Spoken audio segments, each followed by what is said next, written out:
અમદાવાદમાં આંતરરાષ્ટ્રીય પતંગ મહોત્સવ શરૂ થઈ ગયો છે ત્યારે પતંગ મહોત્સવમાં એક પતંગબાજની તબિયત લથડી હતી। ન્યૂઝીલેન્ડનો આ પતંગબાજ હતો।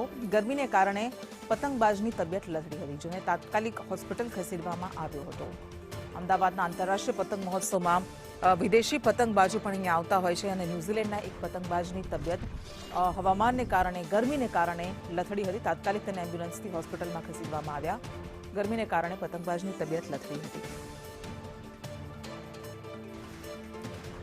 અમદાવાદનો આ આંતરરાષ્ટ્રીય કાઇટ ફેસ્ટિવલ પતંગ મહોત્સવ જે કેટલાય વર્ષોથી યોજાય છે અને વિદેશમાંથી પણ મોટી સંખ્યામાં પતંગબાજો આ મહોત્સવમાં ભાગ લેવા માટે આવી પહોંચતા હોય છે।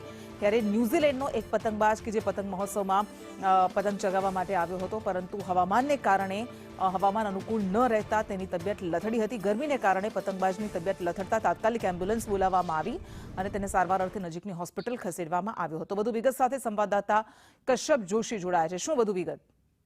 બિલકુલ, જે આંતરરાષ્ટ્રીય કાઇટ ફેસ્ટિવલ છે તે આજે થઈ છે અને